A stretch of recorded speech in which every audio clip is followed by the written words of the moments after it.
సుపరిపాలన తొలివేడు కార్యక్రమంలో భాగంగా అంబాపురం నైనవరం గ్రామాల్లో పర్యటించడం జరుగుతుంది. గతంలో 2 సార్లు వద్దాం అనుకుంటే వర్షం వల్ల క్యాన్సిల్ అయిన పరిస్థితి.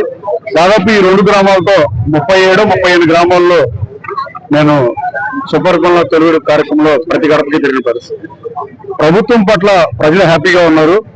అదే ప్రజలు గనక యాక్సెప్టెన్స్ లేకుండా ఉంటే అధికారంలో ఉన్నప్పుడు ప్రజల వద్దకు పాలనని తీసుకొచ్చిన ముఖ్యమంత్రి గారిని అభినందిస్తూ ప్రజా సమస్యల పరిష్కారమే ధ్యేయంగా నేను వస్తే నాతో పాటు అన్ని డిపార్ట్మెంట్లు వచ్చే పరిస్థితి కనవరం ఏ గ్రామం వెళ్ళినా చాలా చోట్ల ఎలక్ట్రికల్ ప్రాబ్లమ్స్, కొత్త పోల్స్ వేయడం కానీ, 3 ఫేజ్ కరెంట్ RTDS నుంచి చేపిస్తాం కానీ, కరెంటు వైర్లు ఇళ్ళకి దగ్గరగా ఉండడం కానీ, ఇలా అన్ని సమస్యల్ని పరిష్కారం ఉన్న అన్ని సమస్యల్ని 2-3 రోజుల్లో చేస్తున్న అధికారులందరినీ మనస్ఫూర్తిగా అభినందిస్తున్నాం.